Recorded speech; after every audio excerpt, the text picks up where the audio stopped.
So I think hopefully everybody knows the distance formula. If not, I made it just on one slide. So distance equals rate times time. This just means if I'm, say, driving at a certain speed, say 30 miles an hour for 3 hours, I'm going to go 90 miles. It's actually amazing how often this is the correct answer to a question, or the correct way to solve a question, if you can recognize what you're going to think of as distance, what you're going to think of as rate, and what you're going to think of as time. This form of the distance formula really only works when the rate is constant across the entire time. But now that we can integrate, we're going to be able to allow that to change a little bit.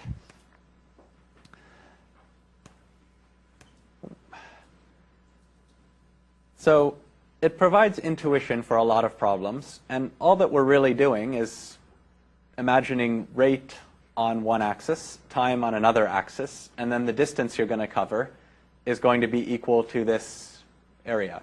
So that's just the definition of the area of a rectangle, is height times width. So let's look at something I call the job problem, which seems to give a lot of people quite a lot of trouble. So I take my motivation quite often from The Simpsons. So I said, if Lenny can do a job in 6 hours and Carl can do the same job in 4 hours, how long does the job take if they work together? A lot of times when you ask people this question, they will say something, the first number that pops into their head is 5 hours, which seems to make sense because it's just the average of 4 and 6. But that would actually mean that by helping out Carl, Lenny's making the job take longer. So, clearly that's not the right way to think about the problem. And the right way to think about this problem is that it's the rates that are additive. So Lenny, if he can do a job in 6 hours, he can do 1/6 of the job per hour. And Carl can do 1/4 of the job per hour. So if they're working together, their rate is going to be 1/6 plus 1/4, and that ends up being 5/12 of the job per hour. And so here, the job is what's going to end up being the distance, and the time is what we're asking for. How long does it take them to do the job if they're working together? So solving for time, I just get distance divided by rate, and then I've worked out what these numbers are. We have one job. The rate that they're working is 5/12 jobs per hour. I can multiply the top and bottom of that by 12/5 and get 12/5.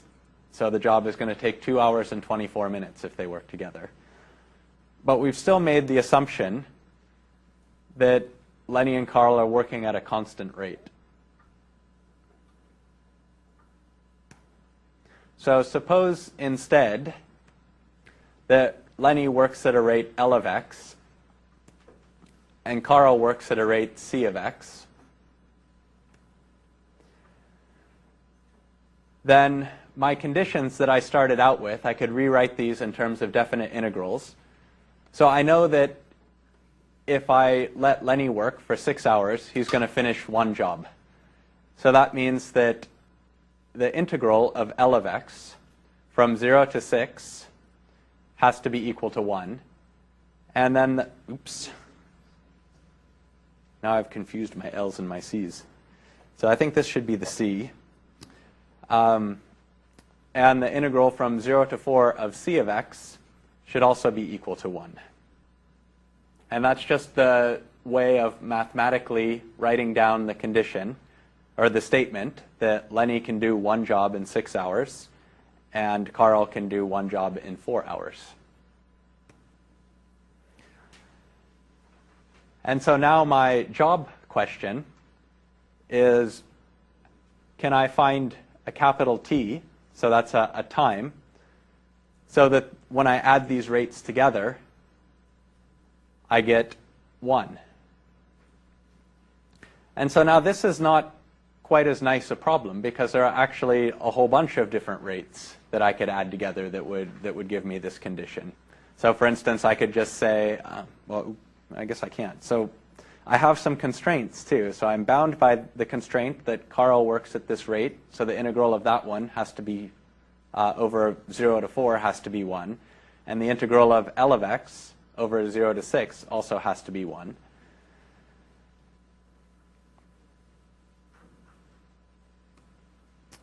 So I just invented some functions to try and demonstrate this. So I chose 12 minus x divided by 54, and all this is going to do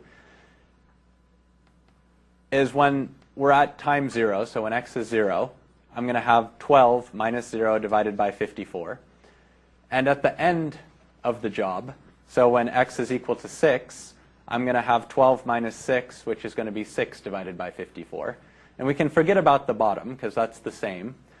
So at the beginning, we have 12 over something, and at the end, we have 6 over something. 6 is half of 12. So all this is saying is that Lenny is working twice as hard at the beginning of the time period as he is at the end. So he gets tired while he's working. So by the end of the 6 hours, he's going only half as fast. And then I just have to put this 54 down here so that the condition, the constraint that he finishes the job in 6 hours is met. And then I'm going to do exactly the same thing for Carl.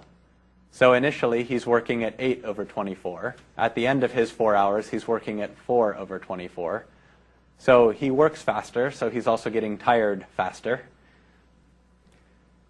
And now, how long is it going to take them if they work together? So would it be more or less than the 2 hours and 24 minutes?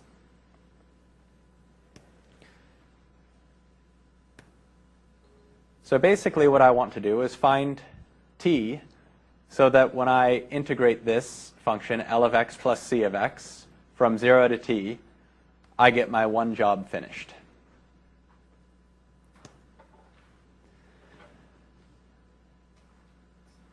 And so I'm just going to start by plugging in the two functions. So L of x was 12 minus x over 54, and c of x was 8 minus x over 24. And then I don't like having these numbers in the denominator. So I'm going to multiply both sides of this by 216. That's going to be 4 times 54. So it'll be 4 times 50 is 200. 4 times 4 is 16, 216. Or it'll be 9 times 24. You can do that in your head pretty easily, too, because 10 times 24 would be 240. And that's 24 more than 216. So that's got to be 9 times 24. And so that's going to get everything out of the denominator. So mostly the reason I wanted to do that, it makes the lines a little skinnier so it all fits on one slide. But it also means that I can now add these together, so my integral is going to simplify itself a bit before I actually have to compute an antiderivative. And so what I end up having to compute the antiderivative of is this function here, 120 minus 13x. So I can just use my anti-power rule to get that. And that's going to give me 120x minus 13 over 2x squared from 0 to t. And now even though the variable t is on this side, I treat it exactly the same way. So I'm just going to evaluate my antiderivative. So I have my antiderivative here. I'll evaluate it at t, and then subtract it evaluated at 0. So I get 120t minus 13 over 2t squared. And then luckily on this side, since I've got it at 0, when I plug in 0 to this antiderivative, I just get 0, so that makes things a little bit simpler. So I end up with 13t squared. So I multiplied both sides of this by 2 as well. 13t squared minus 240t plus 216. Oops. I think I forgot to multiply that bit by 2. And then you can solve that using the quadratic formula. And that gives 57 minutes. Although I think it gives 57 minutes for this one that I forgot to multiply by 2. So I'll have to check that. And then another application where this is going to turn up, for those of you who are taking 461, in the next couple weeks we're going to learn about something called a probability density function. So I'm going to denote a probability density function for a random variable x just as f sub capital X, and its argument is going to be little x. And I'm going to use it to assign probabilities to a random variable being in an interval. So I'm reading this thing on the left-hand side as the probability that my random variable is in the interval AB is just going to be the integral of my probability density function over the interval AB.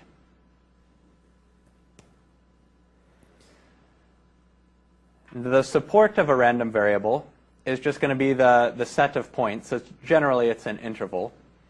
A set of points S where the probability density function is greater than 0 when x is in S.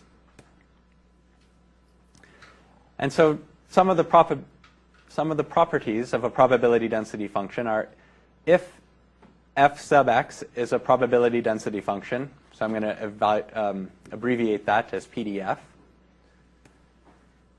then I have to have f of x is greater than or equal to 0 for all real numbers. And when I integrate this, so sometimes instead of writing an interval as just from A to B, I might want to write a set that might be made up of more than one interval. And so in that case, when I've defined S to be a set, so here S is the set of points where this thing is strictly greater than 0, I can write the integral sign, and I'll just put the name of the set at the bottom. And the integral has to be equal to 1. So the exercise that will show up quite often is, can you prove that a certain function is actually a probability density function? And so I'll go through one example of that pretty quick. So the PDF of a beta 2-2 distribution is defined to be 6x times 1 minus x when x is in the interval 0, 1, and it's defined to be 0 otherwise.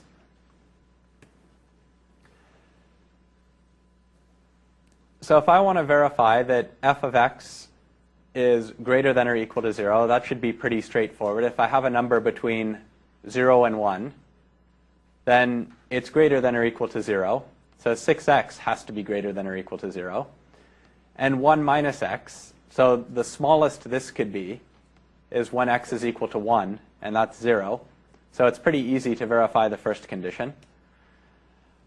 The work is usually verifying that the PDF is going to integrate to 1 over its support. So here I'm going to have the integral. So S is going to be 0 to 1. So it doesn't actually include the endpoints, but those end up not mattering for the integral. So I'm going to say this is just the integral from 0 to 1 of 6x times 1 minus x, oops, again a typo, dx. So this x shouldn't be here. Hopefully that's going to go away. And so using some of the properties I've